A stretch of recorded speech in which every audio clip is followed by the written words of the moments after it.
Hello, I'm Hannah from Cocoa Bonbon, and I'm going to show you how to temper chocolate using the tabling method.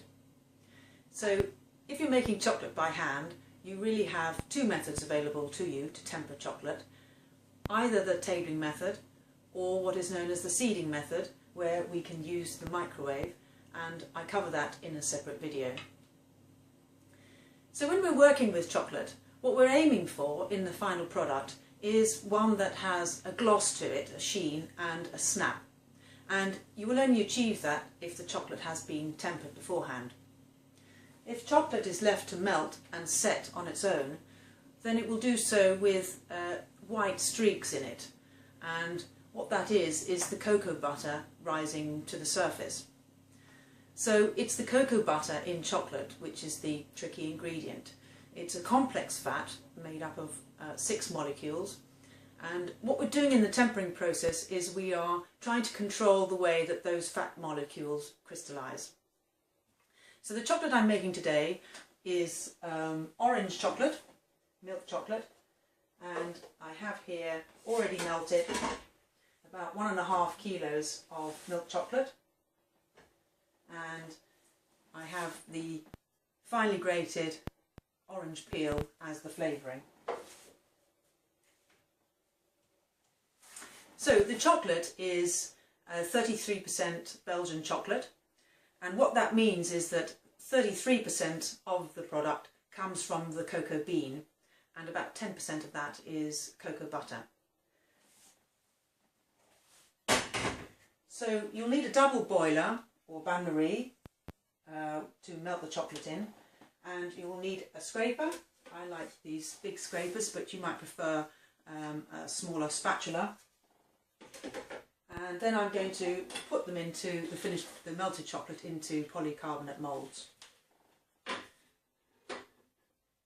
So to start with, what I'm going to do is put about 2/3 of the melted chocolate onto my marble slab.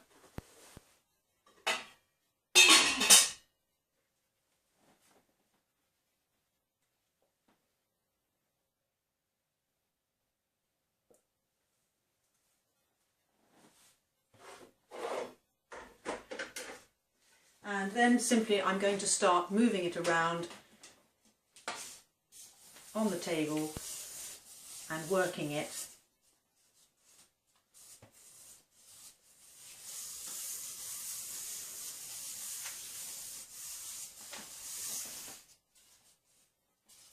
And what we're doing here is we are lowering the temperature of the melted chocolate. And then when we add it back into what's left in the bain-marie, we're going to raise it ever so slightly. And that is called the crystallization curve.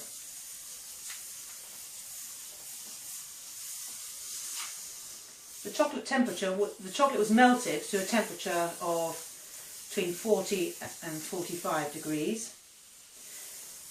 And the finished chocolate we want at around 30 to 32. So every now and again I'm just going to look at how the chocolate is melting.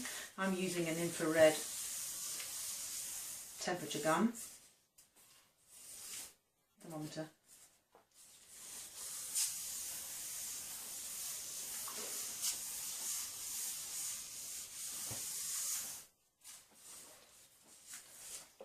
It's still quite warm.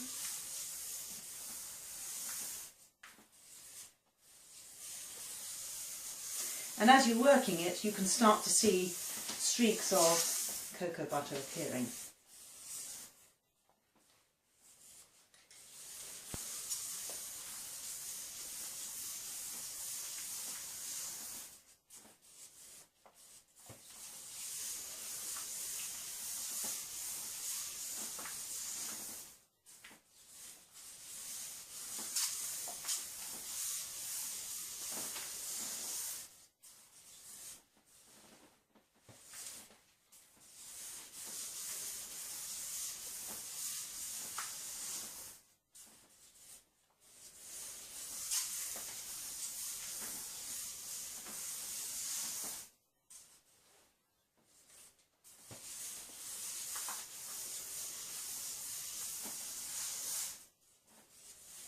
Okay, so keep it all moving, make sure you don't get any lumps forming. 25, looks like we'll be getting there in a minute.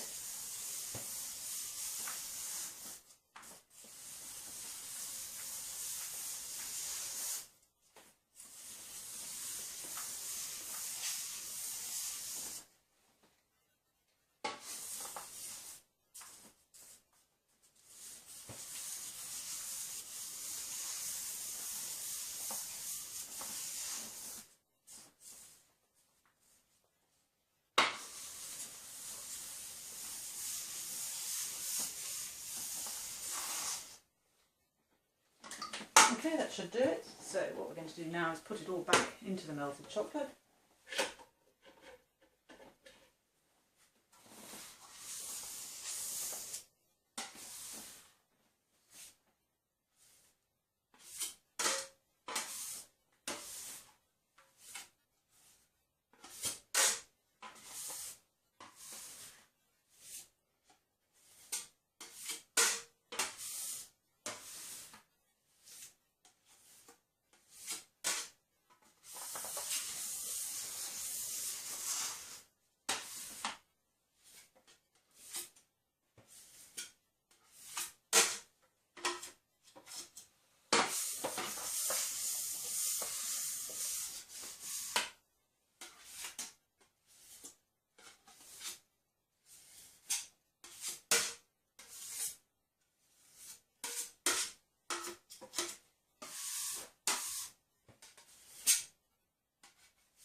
And hopefully what we've got here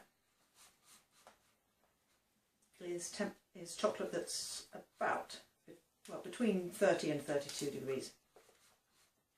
So give it a good mix.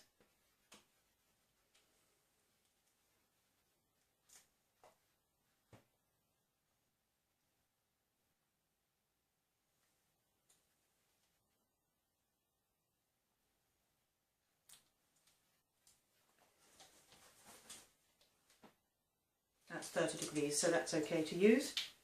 If you want to, you can do a temper test, put a few drops onto a saucer and see if it starts to go hard within about a minute, and then that way you know that it's probably in a tempered state. So I'm going to add the finely grated orange peel now.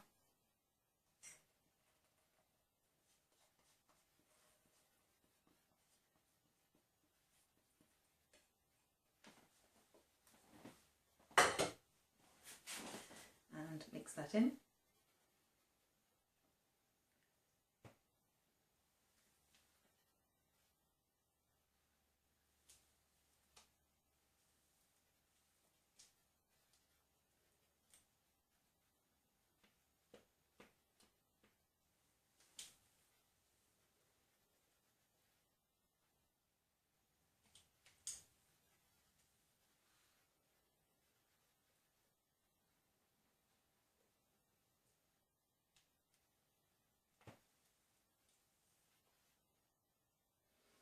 And that's it. Now it's ready to put into whatever moulds you want to use. You could use a bar mould. The moulds I'm used for the orange chocolate are my round moulds. Or you could use any other shape actually. So, here we go.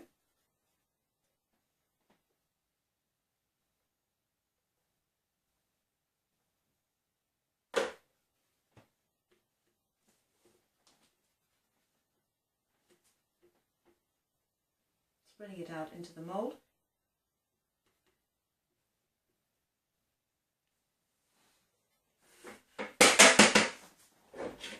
And scraping off the top.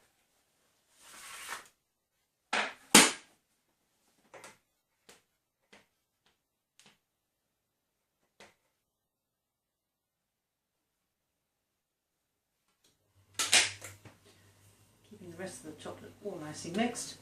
And this is where we get rid of all the bubbles. It's a bit noisy. So I'm encouraging the bubbles to come up from what will be the top of the mould underneath, up to the surface.